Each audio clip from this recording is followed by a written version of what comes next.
Hello and welcome friend, मैं हूं मुजफ्फर चौधरी और आप देख रहे हैं हमारा यूट्यूब चैनल परफेक्ट रिएक्शन। बहुत ज़बरदस्त दो पर्सनैलिटीज इस वक्त हमारे साथ मौजूद हैं, हरिमोहन सर और डॉक्टर प्रदीप पवार सर। दोनों को वेलकम सर, नमस्कार, अस्सलाम वालेकुम, बहुत शुक्रिया आप तशरीफ लाए। नमस्कार, सलाम वालेकुम।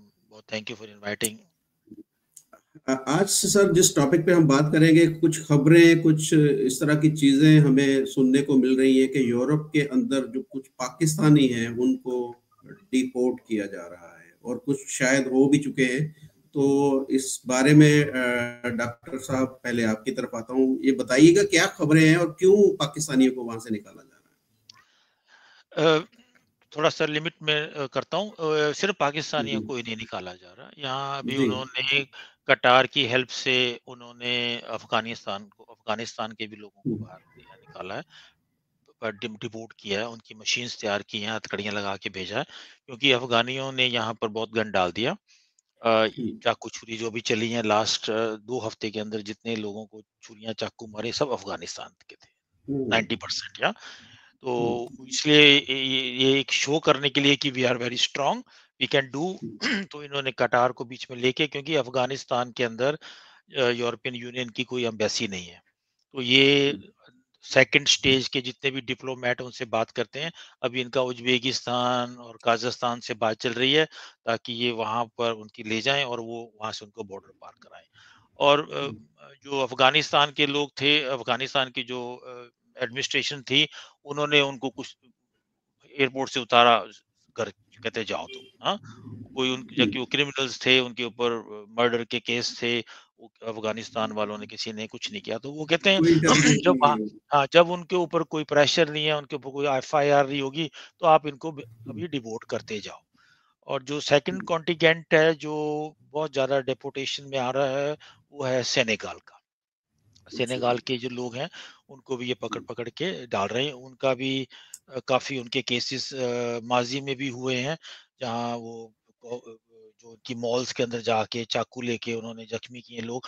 तो ये है।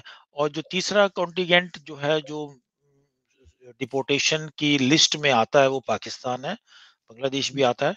और उसमें हुआ ये है कि इन्होंने करीबन कल, आज फ्लाइट इस्लामाबाद लग गई है, तो इन्होंने फ्रंटेक्स नाम का जो एक बॉर्डर सिक्योरिटी फोर्स बनाई है, वो पूरे यूरोप ने उसको फाइनेंस किया है। वो पकड़ते हैं, वही डिटेंशन में लेते हैं, और वो ही जो हैं डेपोटेशन में सबसे आगे काम करते हैं, जो लोकल पुलिस या इनकी बॉर्डर सिक्योरिटी फोर्स वो नहीं करती। तो इन्होंने जो कल की फ्लाइट थी, उसके अंदर 43 जो डेपोट किए गए हैं पाकिस्तानी, उनमें से जो 19 है वो हाईली क्रिमिनलाइज्ड है। हाईली क्रिमिनलाइज्ड उनको इन्होंने डिपोर्ट किया है। और जो जो 19 है, उनके ऊपर केसेस किस चीज के हैं? उनके ऊपर सेक्सुअल अब्यूज के केसेस हैं, जो यहाँ पर बहुत सारे मुस्लिम्स करते भी हैं। और इसके बाद इनके ऊपर रेप विद माइनर्स, जो ग्रूमिंग गैंग वाला कल्चर यहाँ जी। पर, और मर्डर के केसेस भी हैं। और साथ साथ ड्रग्स एंड चोरी। चोरी ये नहीं कि किसी की जेब से पैसा निकाल लिया, बढ़िया बड़ी बड़ी चोरी, या। और ऑस्ट्रिया। और इस हैरानी की बात है कि 8 जो जर्मन की स्टेट है, उन्होंने मिलके ये ऑपरेशन किया है। और इसके साथ ऑस्ट्रिया और साइप्रस भी मिल गया। अच्छा। साइप्रस एक बहुत छोटा सा आइलैंड है, जो डिवाइडेड है टर्की और उसके अंदर। उसमें भी जितने भी ये पाकिस्तानी मेडिटेरियन पास करके जाते हैं, तो वो लम्पाडूजा जो इटली में, वहां पहुंचते हैं, साइप्रस में पहुंचते हैं। और कुछ उनमें से जो हैं, जो मोरक्को मेडिटेरियन पास करके आते हैं। इसमें ये यानी एक अफसोस वाली भी बात बहुत है। अफसोस इसलिए है कि इन मुल्कों में जहाँ से ये आते हैं, वहाँ पर स्टेबिलिटी नहीं है। और फिर ये उनमें से आधे तो ये मर जाते हैं, इनकी लाशें तक नहीं मिलती हैं, और डूब जाते हैं मेडिटेरियंस वगैरह में। और जो लीबिया पहुंचते हैं, उनका बहुत बुरा हाल होता है। लीबिया में माफिया बैठा हुआ है, जो मारता पीटता कहता कल घर से पैसे और लेके आओ, ये करो वो करो। ऐसा ही थोड़ा सा इंडियंस के साथ हुआ मेक्सिको में, वेनेजुएला वगैरह में, जहाँ इंडियंस ही अमेरिका से डेपोट हुए हैं। वो लेकिन उसमें क्रिमिनल कोई नहीं था, वो सिर्फ इलीगल माइग्रेंट्स थे जो इरेगुलर बॉर्डर पार कर रहे थे। उसमें से 50% वो थे जिन्होंने बोला कि हमें पकड़ लो यार, भूखे मर रहे हैं, है ना? और वही हाल था उनका, और बहुत लोगों के साथ शिद्दत हुई, उनकी वाइफ्स को या गर्ल्स को रेप किया गया।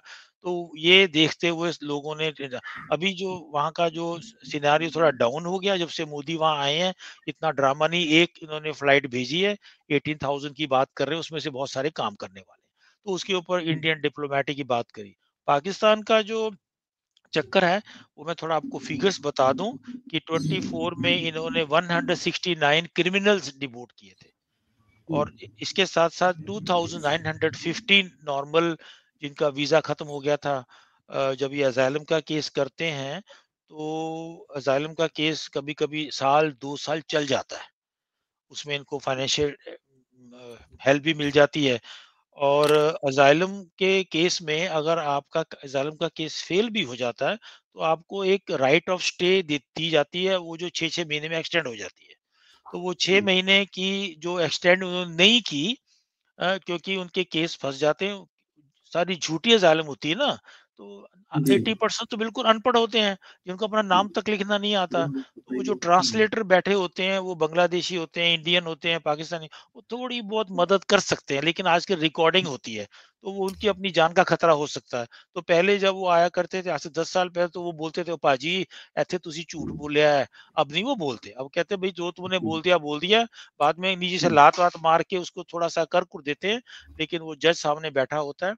तो उनके केस सारे इन्होंने फेल कर दिए कि आपको कोई प्रॉब्लम नहीं है, क्योंकि इमरान खान का नाम लेके आ जाते हैं। फिर इमरान खान आ गया प्राइम मिनिस्टर, तो नवाज शरीफ का नाम लेके आते हैं। कुछ ऐसे भी हैं, आपको हंसी भी आएगी, जो ठेठ पंजाबी हैं और कश्मीरी अजाइलम लेते हैं। वो अपने आप को बताएं कि हम कश्मीरी हैं। तो वो जो जज बैठे हों, वो बड़े चालाक हैं, वो पूछते हैं, अरे भाई यार, वो वहां पर मुजफ्फराबाद में एक बहुत मशहूर मिठाई वाला है ना? वो उसका उसका वो ये नाम है, तो ये जो इन्हें झूठ बोला होता है, बोलते हाँ, वो तो बहुत मशहूर है। कहते आ जा भी, तू इधर आ जा, वहाँ तो है ही कोई नहीं। तो वो उन्होंने ट्रिक अपना ली है, गूगल कर लेते हैं। और दूसरा, पाकिस्तान की सरकार के पास या इंडिया की सरकार के पास, कोई उनके पास वो स्ट्रॉन्ग पॉइंट नहीं है कि ये हमारे बंदे नहीं है, क्योंकि वो उनके व्हाट्सएप पर पकड़ लेते हैं। जो महीने के उनको वहाँ पर सोशल पैसे मिलते हैं, वो वेस्टर्न यूनियन से इनको इनके अकाउंट में भेजते हैं, तो वो सारा का सारा ट्रांसपेरेंट है। हाँ जी, तो उसको पकड़ के वो बोलते हैं, जी ये आपका बंदा है, इसका ये एड्रेस है, इसकी माँ का नाम ये है, इसके भाई का नाम मुजफ्फर अली है, तो इसको पकड़ो, तो इसको ले आओ। तो वो डिटेंशन में है। तो अभी जो नेक्स्ट जो स्लॉट है, उसमें मैं आपको एक डाटा बताता हूँ कि इस वक़्त 3895 जो है, वो डिटेंशन सेंटर में पड़े हुए हैं। और जो असाइलम सीकर पाकिस्तान से आते हैं, उनमें से 86% जो हैं, वो उनके केस फेल हो जाते हैं। और जो 56,000 डिपोटेशंस इन्होंने लास्ट ईयर की हैं, 56,000 लोगों को उन्होंने डिपोर्ट किया है, जो कोई बोलता नहीं है। उसमें से 64% पाकिस्तानी थे। तो ये पाकिस्तान के लिए बहुत बड़ा एक नुकसान भी है कि वो इतने पैसे 20-20 लाख खर्च करके आते हैं, फिर यहाँ पकड़े जाते हैं, डिटेंशन सेंटर में रहते हैं, और उसे ब्रेड ब्रेड एंड सोप, ये 3 चीज़ें मिलती हैं। उसके बाद डिवोर्ट कर देते हैं, कहते हैं ये लो फ्लावर हाथ में देके आप चढ़ जाओ, है ना? तो वो बेचारे कर्जे पे आते हैं, उनका बुरा हाल होता है। और ये गवर्नमेंट की भी एक इंसल्ट भी है कि आपके पास कोई जी। जॉब नहीं है। और देखिए, जॉब तो एक तरफ रही, एजुकेशन नहीं है। कोई फुटबॉल सीखता आता है, कोई गाँव में भैंसे चराता आ रहा है, तो वो दुखी हो गया, तो चलो भागो यहाँ से, मुल्क से बाहर चलते हैं। तो और इस कॉन्टिजेंट में जो मुझे थोड़ा-सा अफ़सोस लगा कि जो 43 में से कुछ लोग जो थे, वो जॉब भी करते थे, उनको जॉब से पकड़ा गया। वो फैक्ट्री में काम कर रहे हैं, पीछे से पकड़ा, हथकड़ी लगाई, बाहर लेके आ गए, उसी कपड़ों में डिपोर्ट कर दिया। तो ये एक चल रहा है। और अभी जो मैंने आपको पहले बोला है, जो सेनेगाल, बांग्लादेश, मोरक्को एक और है, जहाँ हॉलैंड में इन्होंने बहुत गन डाला हुआ है और ये मोरोकिनोस इनको बोला जाता है, ये बहुत बड़े क्रिमिनल लोग होते हैं। इनकी डेपुटेशन जो है वो भी एक ऑन कार्ड्स है। इनके साथ इन्होंने कोई समझौता कर लिया है कि आप अपने सब बंदों को ले लो, हम आपको इतने लाख देंगे और ये नेगोशिएशन कहाँ तक पहुँची है, ये मैं आपको 1-2 दिन के बाद बता सकता हूँ। जी। जी हरिमोहन सर, आपने सारी डिटेल सुनी, क्या इसमें ऐड करेंगे आप? क्या क्यों ऐसे सारा हो रहा है? ये पाकिस्तानी, बांग्लादेशी, अफगानी इस तरह के कामों में यही मुलव्वस होते हैं ज्यादा। देखिए, मैं इन कंट्रीज की रेपुटेशन, मतलब इन कंट्रीज से जाने वाले माइग्रेंट्स की गलती कम, यहां तक कि इन कंट्रीज की गलती भी कम और यूरोपियंस की गलती ज्यादा मानता हूं। इनफैक्ट 90% इन यूरोपियंस की ही गलती है। ये यूरोपियंस जो हैं वो डीप स्टेट के कंट्रोल में आ चुके हैं और डीप स्टेट ने जिस तरीके से, और अभी जॉर्जिया मेलोनी का जो स्टेटमेंट आया है कुछ दिन पहले, जो जिसमें वो साफ तौर पे कह रही हैं कि कंजर्वेटिव्स का राइज क्यों हो रहा है, तो मुजफ्फर भाई असलियत में मैं यही कहना चाहूंगा कि जिस तरीके से प्रदीप जी ने फैक्ट्स की बात करी, फिगर्स की बात करी, मैं यहाँ पर उसके एक रूट कॉज की बात करने की कोशिश कर रहा हूँ कि डीप स्टेट ने कंपनीज को डेवलप करने के नाम पर और यहां से मतलब एक हाई स्टैंडर्ड लाइफ जीने के नाम पर एक ऐसी कम्युनिटी बना दी है जिसको अपने लाइफ के स्टैंडर्ड्स को मेंटेन करने के नाम पर बहुत हाई लेवल की, मतलब हाई इनकम चाहिए। अब प्रॉब्लम ये है कि ये हाई इनकम कभी भी, बहुत हर आदमी उस हाई इनकम को अर्न नहीं कर पाता है। तो ऐसी सिचुएशन के अंदर होपलेसनेस किसी भी कम्युनिटी में आ जाती है। एक, हाई इनकम की एस्पिरेशन के अंदर वो लोग कभी भी छोटे मोटे काम करेंगे नहीं, और दूसरा, कॉस्ट ऑफ लिविंग बढ़ी हुई होती है तो वो कहीं ना कहीं फैमिली तक को मैनेज नहीं कर पा रहे, फैमिली के अंदर बच्चे तो पैदा ही नहीं कर रहे हैं। असलियत में ये सिचुएशन आ गई है तो अब उसका सॉल्यूशन क्या हो, तो उसी डीप स्टेट ने इन लिबरल पार्टीज को एक सॉल्यूशन बताया कि जी यहां से माइग्रेट करवा लो।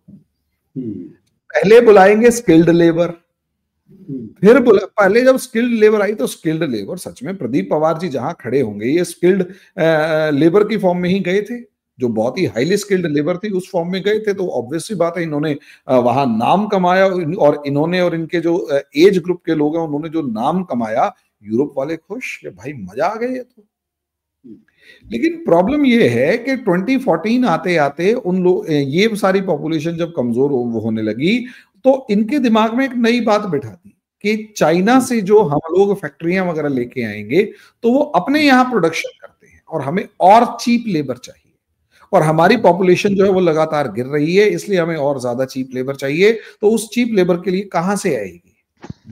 एक एरिया बड़े लेवल पर डिस्टर्ब किया गया, अरब स्प्रिंग, कि यहां जो ये लेबर है, इस अरब स्प्रिंग से जो लेबर है इसको सीधा सीधा यूरोप एंटर करवा दो, और ये यूरोप के अंदर जब पॉपुलेशन एंटर करेगी तो शुरू में हो सकता है एडजस्टमेंट ना हो, लेकिन उसके बाद ये एडजस्ट हो जाएगी।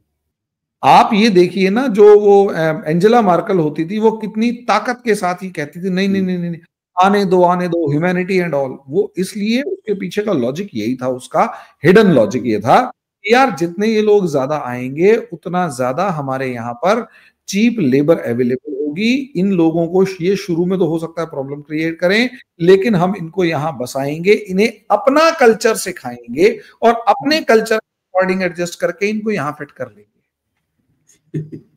अब प्रदीप भी यही बताएंगे, आप देखोगे कि मतलब क्या किया गया एकदम से कि जी एकदम से दनादन इनको बहुत बड़ा अमाउंट जो है वो दिया गया, मतलब इनको सर्वाइवल के लिए शायद 1000 यूरोज या कितने यूरोज इनको मंथली मिलते हैं, और उसके अंदर से हर बच्चे के नाम पे तलाक ले लेते हैं और सारे तिगड़म बिठा रहे होते हैं।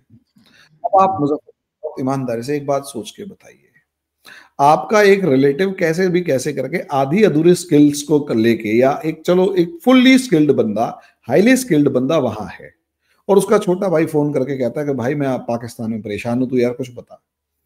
अब वो छोटा भाई जो ज्यादा स्किल्ड नहीं है या फिर वो अनस्किल्ड है, उसको भी बड़े भाई ने कैसे भी अपने जर्मनी बुला के एडजस्ट कर दिया। अब वो छोटा भाई जर्मनी बुला के जाके एडजस्ट हो गया, उसने देखा कि यार यहाँ तो बल्ले बल्ले है, उसने अपने 4 दोस्त औरों को कहा, और जब वो पाकिस्तान पहुंचा तो पता लगा जी उसने 4 तो फॉर्च्यूनर, 2 आगे 2 पीछे, और बीच वाली में वो रेंज रोवर के अंदर घूम रहा है, पाकिस्तान वाले पागल हो गए कि जी ये तो जर्मनी गया था, गधा था यहाँ तो, और वहां तो मतलब हीरो बन गया। यहां से स्टार्ट होते हैं वो कार्टल्स, वो गैंग्स, वो ग्रुप्स, वो टाउट्स जो ठेका लेते हैं कि जी हम तुम्हें इलीगल रूट से पहुंचा देंगे। अब खेल यहां से शुरू हो रहा है। भाई बुलाया तो यूरोपियंस ने ना, यहां वो ग्रुप्स खड़े हो गए जो अब लोगों को मोटिवेट कर रहे हैं, भाई तू क्या भीख मांग रहा है यहाँ पे, जमीन जायदाद बेच, अमेरिका चल, कनाडा चल, ब्रिटेन चल, जर्मनी, फ्रांस। एक तो गोरी गोरी कुड़ियां, उसके बाद पैसे भी मिल रहे हैं बिना काम के। भाई 1000 यूरो मिल गई इंडिया के हिसाब से 70,000 में बैठते हैं महीने के।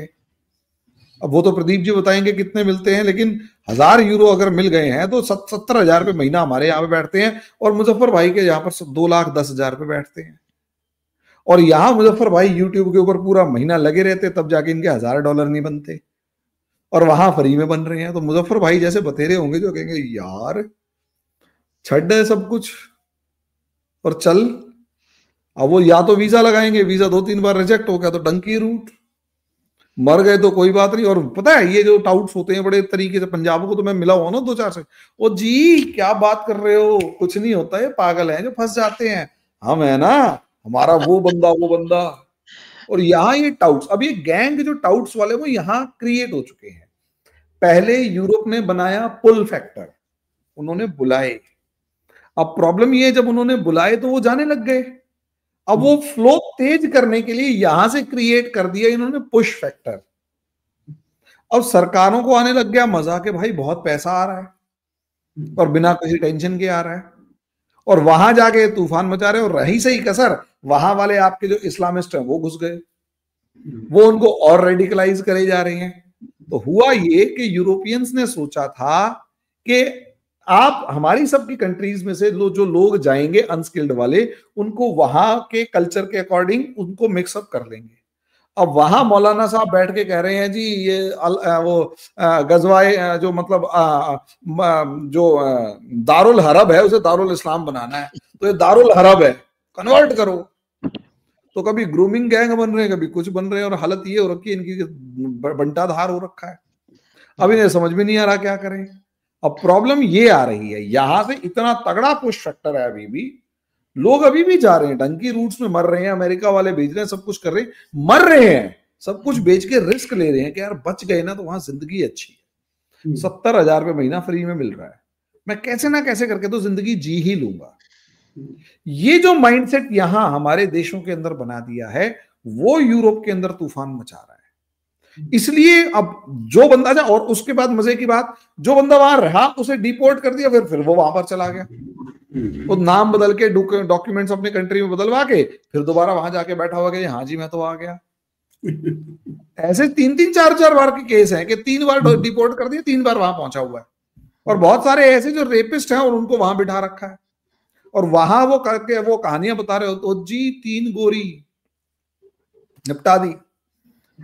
तो यहां वाला लगा तो मैं रह गया, मैं भी चलूंगा ऐसा। प्रदीप भैया आप बताओ, ये इनकी कहानियां चल रही होती हैं, तो असलियत में वो जो पुश और पुल फैक्टर है ना, वो इतना खतरनाक बन चुका है कि यूरोप वालों को समझ में नहीं आ रहा। अब प्रॉब्लम ये है 56,000 को इन्होंने भेज दिया, क्राउड तो बहुत जबरदस्त वाला है, और मुझे अब तो ये समझ में नहीं आया ये इनको इतना दामाद बना के क्यों रख रहे हैं। सबसे बड़ी प्रॉब्लम ये है ना। अब अच्छा, और मजे की बात ये है, लिबरल्स ये इनकी पोल कभी नहीं खुलती, कभी इनकी पोल नहीं खुलती। एक ये बहुत सारे पहुंच गए, बहुत सारे। दूसरा, यूक्रेन वॉर ने यूरोपियंस को कंगाल कर दिया। तीसरा, जब यूरोपियंस कंगाल हुए तो उन्होंने जो एक्सपेंसेस थे वो कम करने शुरू किए, तो वो एक्सपेंसेस इस लेवल पर कम किए कि इनको जो पैसे मिल रहे थे वो भी कम हुए। अब ये जो मार कुटाई कर रहे हैं, एक तो नेचर ही वैसा है कि भैया लीबिया से आया हुआ, वॉर जोन से आया हुआ आपको कोई मतलब बहुत शरीफ आदमी तो मिलेगा ही नहीं, उसके तो गन चलाना 2 मिनट के काम है, और 13 साल की बच्ची दिखते ही उसकी लाल टपकने लग जाती है और बंदा इंसान से कुत्ता बन जाता है। मैं सच्ची बता रहा हूं, वो बंदा इंसान से कुत्ता बन गया तो उसके बाद आप सोचो क्या माहौल है। तो अल्टीमेटली इस सिचुएशन को हमें समझना होगा कि एक बहुत ऐसा या एक माहौल बन चुका है कि यूरोपियंस ने, और अच्छा, और यूरोपियंस की पोल खुल गई, पैसे खर्चा कर रहे हैं, अब इनको पैसे नहीं मिल रहे, फ्रस्ट्रेट हो रहे हैं, वो कॉलर पकड़ के कह रहे हैं तूने पैसे देने दे। वो कह रहे हैं यार अभी खर्चा होगा, तूने पैसे देने के लिए हाँ कही थी, वो दे, अब यूं नहीं है किस लिए, लेकिन दे। और वो फ्रस्ट्रेशन अब सड़कों पे दिख रही है, तो बेचारे यूरोपियंस जो है वो पिट रहे हैं, और जो यूरोपियंस पिट रहे हैं वो फ्रस्ट्रेट होके कह रहे हैं कि भाई तुमने हमारा देश का हाल क्या कर दिया। इसलिए यहां पर कंजर्वेटिव्स गवर्नमेंट आ रही है, लेकिन कंफ्यूज अभी भी हैं, तगड़े वाले कंफ्यूज हैं कि इनकी भेजें या ना भेजें, क्योंकि अपनी पॉपुलेशन बच्चे पैदा कर नहीं रही, इनके अंदर अभी भी इन्हें लेबर दिखाई दे रही है कि यार कैसे भी करके इनको संभाल ले। तो अभी इनकी प्रायोरिटी मुझे पता है क्या दिख रही है, जो क्रिमिनल्स है ना उनको वापस भेजो, जो नए आ रहे हैं उनको रोक लो, उनको भगाओ, और जो क्रिमिनल्स हैं उन्हें वापस भेजो सबसे पहले।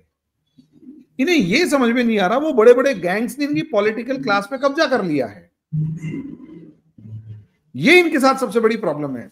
और यही कारण है कि यूरोप की जो प्रॉब्लम्स हैं वो, जैसे अभी प्रदीप जी बता रहे हैं, वो सारी इसी मतलब वो भगाते हैं, और वो भगा भी नहीं पा रहे हैं। लंदन तो भाई सादिक खान है, वो जाने नहीं दे रहा, वो अभी एक उसने इंक्वायरी बंद कर दी, ग्रूमिंग गैंग्स के ऊपर इंक्वायरी बंद कर दी। ऐसे नहीं कि इंक्वायरी मत करो, कहता है इस इंक्वायरी वालों को देने के लिए पैसे नहीं है। मतलब ग्रूमिंग गैंग जैसे मामले जिसमें 2.5 लाख के करीब बच्चियों को रेप किया गया है, मार डाला गया है, कुछ भी किया गया है, उसकी इंक्वायरी करने के लिए पैसे नहीं है। और उस सादिक खान को कोई हटा नहीं सकता, क्योंकि इतनी पॉपुलेशन वहां पर है और वहां कोई भी वोट डाल सकता है म्यूनिसिपैलिटी के लिए। तो बड़ा अजीब सा खेल चल रहा है वहां पे। और वो अच्छा, और सबसे बड़ी बात, ये लोग पॉलिटिकली अंदर घुस चुके हैं, और एक पॉलिटिकल क्लास लिबरल्स की ऐसी है जो इनसे बेनिफिट लेती है, इनसे फायदा मिलता है। ये खेल है। केजरीवाल वहां भी बैठे हुए हैं ना। अरे केजरीवाल तो उनका फोटो कॉपी है ना। अच्छा, केजरीवाल कुछ भी है, वो ढोंग करके तो घूमता है कि जी मैं मफलर मैन बन के घूम रहा हूँ। वो तो मफलर मैन बन के भी नहीं घूमते, वो तो बड़े मीठे मीठे बोलते, देखो वो बेचारे भूखे हैं, गरीब हैं, उनको थोड़ा सा हमारे को पैसा दे देना चाहिए, वो अपने देश में परेशान हैं, वो अपने सगे भाई से भी शादी करके अगर इलान उम्र आ गई है और बच्चे पैदा कर रही है तो कोई बात नहीं। ये कल्चरल एनरिचमेंट है। और मजे की बात ये कल्चरल एनरिचमेंट इतना गजब, मैं सोशल मीडिया पे देख रहा था, माँ बेटी दोनों एक ही आदमी से प्रेग्नेंट हो गई और दोनों एक ही टाइम पे हुई, और बड़े सोशल मीडिया पे पोस्टर चिपका रही हैं, वो पोस्ट डाल रही है कि देखो हम प्राउड फील कर रहे हैं कि हम इस आदमी से दोनों एक साथ प्रेग्नेंट हुई हैं। ये कल्चरल एनरिचमेंट है, पता नहीं कौन से वाला, लेकिन हुआ है। अब मैं इसमें क्या बताऊं। तो मुझे ऐसा लगता है कि Europe is in a mess. ये सब कॉस्मेटिक सर्जरी है, कुछ नहीं होने वाला, ये जा चुके हैं, और they are just in a lost battle. और उस लॉस्ट बैटल को ये कितना ज्यादा कर पाएंगे मुझे नहीं पता।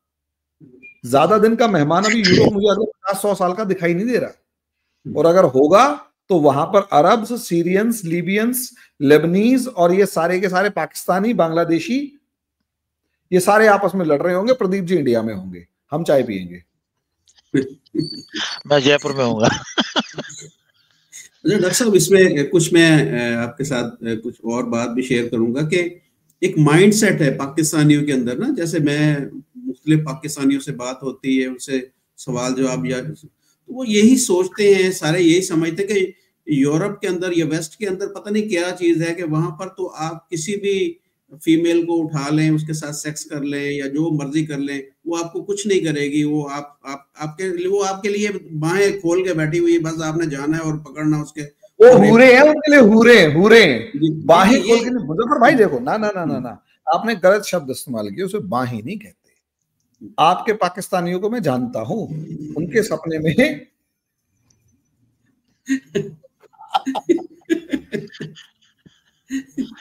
उनके सपने में वो जन्नत की हूरें हैं और वो उनके लिए ही बनी है। वो है ना कि बंदा बच गया था बॉम्ब ब्लास्ट के बाद, वो एक उसके चिपट गया कि जी मेरे को तो हूर है, और उनको बड़ी देर तक समझाना पड़ा तू मरा नहीं है और तू जिंदा हो रही है, हूर नहीं है, नर्स है। नहीं ठीक है। हाँ मुझे भाई ऐसा है ना कि आपने जो बोला है ना ये एक फैंटेसी है और इस फैंटेसी में बहुत सारे शिकार हैं और ऐसा कुछ नहीं है यहाँ पर। जो ये लोग आते हैं अनपढ़ हैं, इन कोई लड़की इनको लाइक नहीं करती और कइयों ने पैसे देके शादी-वादी की है, जो ग्रीस से आए थे, इटली से आए थे, तो वो सारे पकड़े गए। इन्होंने यहाँ का कानून बहुत स्ट्रॉन्ग है, ह्यूमैनिटेरियन बेस के ऊपर वो काम भी करते हैं। लेकिन ये जो एक्सोडस स्टार्ट हुआ है, ये बहुत पहले स्टार्ट हो गया था। मुस्लिम्स का अ अ, फ्लडिंग इन यूरोप ये एक स्ट्रैटेजी है। और इस स्ट्रैटेजी के अंदर जितने भी ये मुस्लिम कंट्रीज हैं, उमास जो बोलते हैं, उसमें टर्की भी पार्टिसिपेट करता है। इन्होंने ये बनाया कि हमारे यहाँ कोई नहीं आएगा, हम इनको आगे-आगे भेजें। जो बांग्लादेश से, पाकिस्तान से, इंडिया से आते हैं, तो इसी रूट से तो आते हैं ना वो। वही जी अफ़गानिस्तान, वही जी ईरान, वही इराक पार करके आते हैं। ये उनको रोकते नहीं हैं, बोलते जाओ, आगे जाओ। और ये इनको समझ में आ गया है कि ये एक फिनोमेना है। अभी देखिए जो कल की फ्लाइट में गए हैं उसमें वो लोग भी हैं जिनकी जान को खतरा है। वो अहमदी हैं, क्रिश्चियंस हैं जिनको वहाँ पर उनके साथ जो भी होता है वो सब मालूम ही है। और उसके साथ-साथ इन्होंने बच्चों को भी नहीं छोड़ा और जो लोग बीमार थे उनको भी हॉस्पिटल से लाके जहाज में बैठा दिया। तो ये एक रेडिकलाइज़ेशन जो यहाँ पर डेपोटेशन के नाम पे चल रही है, उसमें उन्होंने ये जो ह्यूमैनिटी का फैक्टर था उसको इन्होंने कैंसल कर दिया। ये नहीं है। और इसको उन्होंने इस बात पे भी रखा है कि जैसे हरिमोहन साहब ने बोला था कि $1000 यूरो उनको मिलता है, वो बहुत कम कर दिया है। जर्मनी जो है अच्छा सबसे हाईएस्ट है, €536 उनको मिलते हैं विद बोर्डिंग एंड लॉजिंग, खाना-बना मेडिकल साथ में होता है और ये उसको भी बंद कर रहे हैं। और अगर आप डेनमार्क चले जाओ तो डेनमार्क में जब तक आपका असाइलम का वो केस चलता है तो उस टाइम आपको €250 मिलते हैं और जब आपका केस खत्म हो जाता है तो आपको वो पैसे बंद हो जाते हैं। और पोलैंड जो है एक और एग्जाम्पल है, वो वहाँ पर कुछ भी नहीं देते। वो कहते हैं ये आ जाओ, ये ब्रेड ब्रेड मिलेगा तुम्हें और ये नहाने नहाने का शैम्पू है, ब्रेड के साथ बेड के साथ ब्रेड मिलती है और आपको वो जल्दी से काम पे भी आदमी को रख लेते हैं। और अगर वो लेकिन जितने भी उनके मुल्क में, कंट्री में नॉन क्रिश्चियंस हैं, उनको वो डिवोट कर देते हैं। कहते हैं ये इनका हमारे साथ कल्चर नहीं मिलता। वो खुद ही कहते हैं ना कि ये ना हमारा कल्चर, ना रिलिजन, ना खाना, ना बाउंड्री, ये क्या करने आए हैं, निकालो इनको। तो उन्होंने छोटे-मोटे 2 गंदे काम करने के लिए रखे हुए हैं, लेकिन उनको आगे नहीं। और दूसरा अगर आप फ्रांस में चले जाएँ, तो फ्रांस ने भी डेनमार्क का मॉडल अप्लाई किया हुआ है। वो उनको बहुत कम इमदाद मिलती है और जब आपका वो केस खत्म हो जाता है और आपको एक डुलडुंग बोलते हैं यहाँ पर, यानी आपको सहारा जा रहा है ना? तो वो उसमें आपके पैसे बंद कर देते। तो ये सब होने के बाद इतना फर्क पड़ा है कि जो असाइलम सीकर हैं वो बहुत कम हो गए हैं। और जर्मनी वालों में जितने ये केसेस हुए हैं जिसके अंदर लोगों की मौतें हुई हैं, उसके हिसाब से इनके गले में फंदा डाल दिया उन्होंने कि आपने क्रिमिनल्स जो हैं उनको भी और जिनके असाइलम फेल हो गई उनको भी और नए आने नहीं देने कि बॉर्डर के ऊपर पुलिस लगा लो। तो इन्होंने एक शिकंजा डाल दिया है ताकि जो जो जो स्ट्रेंथ है वो दिन पर दिन कम करती जाए। हरिमोहन साहब कह रहे थे कि ये चीपर लेबर में आते हैं, इनको काम करने की इजाज़त नहीं है। ये चीपर लेबर में नहीं आते हैं। हाँ, जो सीरिया सीरिया के जो आए थे, उनको उन्होंने वीज़े दिए हैं, उनमें से बहुत सारे पासपोर्ट होल्डर भी बन गए हैं। अब ये उनको लेटर डालते हैं उनके लेटर बॉक्स में कि अगर आप मुल्क में वापस जाना चाहते हो तो हमारी हेल्प आपको है। तो यानी इनको वो जो चीपर लेबर क्योंकि जॉब्स थोड़ी कम हो गई हैं, बहुत सारी फैक्ट्रीज़ इंसॉल्वेंस हैं। और इंश्योरेंस होने के बाद अगर एक कंपनी में 500 आदमी काम करते हैं, तो वो ज़्यादा से ज़्यादा 100 को रख सकता है, 300 को निकालेगा। तो कहते हैं ये जो 300 बंदा है इसको क्वालीफाई करो, हमें बाहर से लाने की ज़रूरत नहीं है ना? तो ये इनका सिस्टम है जिसमें ये कर रहे हैं और एक एंटी इस्लामाइज़ेशन का इनके पास वो इनको मिल गया बहाना और बहाना देने वाले भी हम लोग ही हैं, हमारे बंदे ही हैं जो यहाँ आकर जिनका नाम अब्दुल या करीम है, उन्होंने ये यहाँ पर ऐसे ही हरकतें की हुई हैं। तो ये अब इ थोड़ा-सा क्या बहुत स्ट्रिक्ट हो गए हैं क्योंकि ये एक के बाद एक जो है ना इलेक्शन में हारते जा रहे हैं। जो लेफ्ट लिबरल वाले थे वो हारते जा रहे हैं। मिलोनी वहाँ आ गई है, फ्रांस का दिख रही है, जर्मनी में सेकंड पार्टी जो है वो राइट विंग पार्टी है। डेनमार्क चले जाओ, स्वीडन चले जाओ, नॉर्वे चले जाओ, चेक रिपब्लिक, पोलैंड और अपना हंगरी, ये सब राइट विंग है। और इनका एक एजेंडा है कि हम लोगों ने ये बॉर्डर सील करने हैं और ये लोग नहीं आने। क्वालिफाइड लोग नो प्रॉब्लम, 70-80 हजार 70 के हजार इंडियन लोगों को वीजे दिए हैं जो यहाँ पर क्वालिफाइड पीएचडी करने आते हैं और उनको 6 महीने का टाइम होता है कि आप जॉब भी ढूंढ लो। तो बहुत सारे रह जाते हैं, बहुत सारे कहते हैं वापिस चलो अपनी कंट्री में, जो कहते हैं हमने सीख लिया, अपने मुल्क के लिए कुछ करते हैं। तो ये ये जो एक काम उससे पाकिस्तानी भी आए, मैंने 1-2 को मुलाकात हुई है जो जिनको ड्राइवर की नौकरी मिली है, स्टेट डिपार्टमेंट की, जो जो स्टेट ट्रांसपोर्ट होती है उसमें जॉब्स मिली हैं। कुछ लोगों को बेकरी में नौकरी मिली है जो एक लीगल तरीके से आए हैं। अगर आदमी लीगल तरीके से आएगा, उसकी कुछ और इज़्ज़त होगी। वो सोसाइटी में इंटीग्रेट होगा, वो डिटेंशन सेंटर में नहीं रहेगा और उसको उसके ऊपर डिपोर्टेशन का कोई चक्कर नहीं है। अगर कल उसकी जॉब भी चली जाती है तो उसके पास उसको he will be getting enough time to get the new job also. तो उसका कानून वो बताते हैं, कहते हैं आप लीगल तरीके से आओ तो हम आपको, आप वेलकम है, सब है। उसमें वो मुस्लिम, हिंदू, सिख नहीं देखते हैं। वो देखते हैं क्वालिफाइड बंदा है, इस जॉब के लिए इसने अप्लाई किया था, ये उसको मिलेगी और उसके लिए उन्होंने एक मिनिमम वेजेस फिक्स किए हुए हैं, जो उनको देने पड़ते हैं। तो मुज़फ़्फ़र भाई, ये जो अभी डेपुटेशन वगैरह हो रही है, इसका ज़िम्मेदार जो जहाज में गया वो खुद है। उसको किसी ने मजबूर नहीं किया था कि तूने एक लड़की को रेप करना है, जा एक स्कूल के सामने ड्रग बेचने हैं, किसी ने उसको बोला था। उसको रोटी मिल रही थी खाने की, अपना केस चल रहा था। हो सकता है कि उसकी किस्मत में जाग जाता कि उसको यहाँ पर रेजिडेंस परमिट मिल जाता तो बड़े आराम से काम-वाम करता। तो ये अपनी ही पैरों में उन्होंने कुल्हाड़ी मारी है ना? आ बैल मुझे मार। तो अभी डिवोट हो रहे हैं और ये बहुत सारी डिपोटेशन होगी। ये कंट्रीज़ जो यूरोप के हैं, ये डिपोटेशन को कोऑर्डिनेट करते हैं। फ्रंटेक्स मैंने आपको नाम दिया है। वो जो है वो बोलते हैं, ऑस्ट्रिया वाले भी, हाँ जी, आ जाओ, साढ़े को भी 4 बंदे हैं। कहता लाओ भाई। उसको इकट्ठा करके चार्टर्ड एयरपोर्ट होता है उसमें भेजते हैं। और पाकिस्तान में जब इंडिया में जब आया था तो उन्होंने मिलिट्री एयरक्राफ्ट यूज़ किया था, है ना? तो इंडिया वाले चुप करके बैठे रहे, नहीं तो उनको अपना भेजना पड़ना था, उसके भी बहुत पैसे लगते हैं। जब यूक्रेन में वॉर हुई थी तो इंडिया वालों ने मिलियंस डॉलर खर्च किए अपने लोगों को ट्रांसपोर्ट करने के लिए। तो अभी इंडिया वाले में थोड़े वो श श श ड्रामा करते हैं, हथकड़ियाँ लगा दी। अरे भई, हर मुल्क का कानून है। जब आप वहाँ पर अमेरिका में, लैटिन अमेरिका में अगर आप क्रिमिनल हैं तो आपको हथकड़ी ही लगाई जाती है। अगर आप लैटिन अमेरिका की, कोलंबिया वगैरह की जेल में जाते हैं तो आपके सारे बाल-वाल काट के गंजा किया जाता है। आपको कतार में बिठाया जाता है और वो जो स्टॉक बेड्स होते हैं उसमें आपको सुलाया जाता है और मार-पिटाई भी होती है और काम भी कराया जाता है। तो आप उसके खिलाफ नहीं बोल सकते। वो कहते हैं ये हमारा कानून है ना? ये इतनी सज़ा इसको काटनी पड़ेगी, उसके बाद ये डिवोर्ट होगा।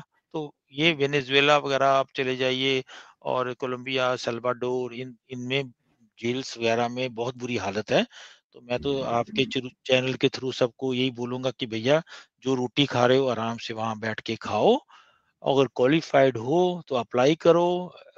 यहाँ पर बड़े-बड़े पोर्टल्स बने हुए हैं, जिसको अपॉर्च्युनिटी बोलते हैं, कैरियर बोलते हैं, उसमें आप अप्लाई कर दो।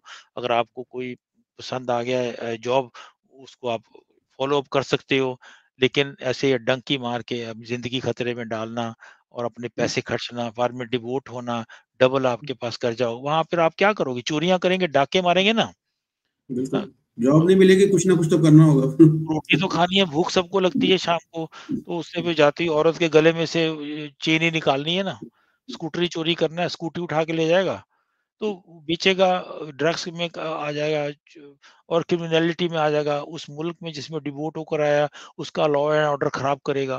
तो इससे अच्छा ये है कि सरकार भी थोड़ा ध्यान रखे कि हमारे कंट्री से जो आउट हो रहा है, उसका एजेंडा क्या है, उसका पूरा स्क्रीन किया जाए कि वो कहाँ जा रहा है, किस जा रहा है। अगर वो कोलंबिया जा रहा है तो उसका मतलब अमेरिका जाएगा।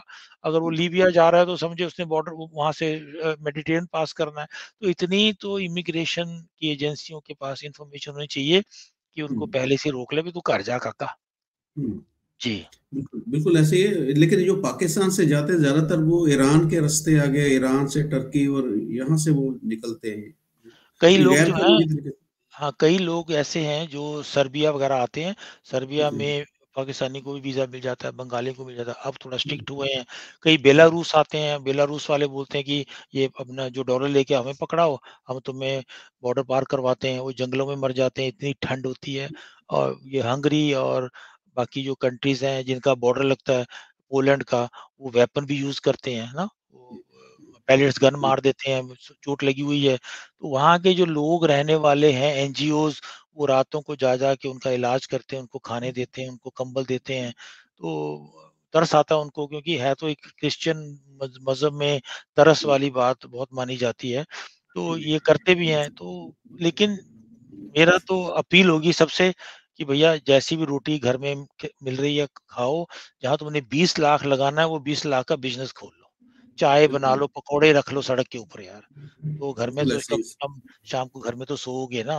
अब माँ को तो ये रहेगा कि बेटा मेरा सुबह गया था शाम को आ गया, चाहे ₹50 ही कमाए हों, ना? बेशक बिल्कुल ये रिस्क ऐसे। लेना है। मेरी तो ये या फिर अपील है। लीगल तरीके से जाएं, कोई स्किल हाँ, हासिल करें, हाँ, कोई हाँ, स्किल सीख बने। के जाएं यहाँ से काम, कोई वहां पर बिल्कुल, जाकर बिल्कुल। काम करें। स्किल की यहाँ इज़्ज़त है, अभी भी ज़रूरत है इनको, तो that is not a very big problem. आप उसमें अप्लाई कर सकते हैं, लीगल आपको टिकट मिलेगी, आपको रिसीव करने आएगा एयरपोर्ट के ऊपर आदमी जिसने आपको एम्प्लॉय करना है। तो मुज़फ़्फ़र भाई है, पॉसिबिलिटीज़ बहुत हैं, आ रहे हैं लोग, मैं बहुत को जानता हूँ। कई दुबई से आ रहे हैं, कोई मलेशिया से आ रहे हैं जिनके पास एक्सपीरियंस है, वर्क परमिट है वहाँ का, उनके पास सर्टिफ़िकेट है कि हमने इतने साल गाड़ी चलाई है, हमने इतने साल ऑटोमोबाइल इंडस्ट्री में काम किया है, इतने साल वेल्डिंग की है, तो वो उसके हिसाब से फिर उनको यहाँ जॉब मिल जाती है। तो it is a legal way and everybody can apply for that. आपके पास क्वालिफ़िकेशन नहीं है तो फिर डंकी मार के आप ऐसे डिवोट होके आ जाओगे ना। कोई फायदा नहीं। जी, बहुत शुक्रिया डॉक्टर साहब आपका, थैंक यू वेरी मच। आपने बड़े अच्छे तरीके से सारी चीज़ों को एक्सप्लेन किया है। ये पाकिस्तान के अंदर, भारत के अंदर भी बहुत सारे लोग हैं कि जिनके बारे में पता है हमें कि वो बिल्कुल, डंकी के जरिए जाते हैं। तो ये जहाँ भी हमारा चैनल देखा जा रहा है, तो रिक्वेस्ट है हमारी कि ज़रूर, अगर आपने जाना है तो पहले तो लीगल तरीके से जाएं और कुछ ना कुछ स्किल जरूर आपके पास हो। मैं कहता हूँ कि प्लम्बर की बड़ी डिमांड है वहां पर, मुझे सुनने में मिलता है कि प्लम्बर की बहुत डिमांड है, जी, जी, जी, जो कारपेंटर की बड़ी डिमांड है। इस तरह का कोई भी आप काम सीख लें और फिर लीगल तरीके से जाएं, तो वहां पर आपकी बड़ी रिस्पेक्ट भी होगी, आपको काम भी मिलेगा, आप वहां पर बड़े अच्छे तरीके से रह भी सकते हैं। तो डॉक्टर साहब बहुत शुक्रिया आपका, thank you very much. Thank you ji very much कुछ फॉर ऐड करना इनवाइटिंग। नहीं, नहीं, बट थैंक यू, आपने सब कुछ ऐड कर दिया। इट्स वेरी नाइस चाहते? Talking to you. Thank you, thank you. Okay, welcome, bye, नमस्कार।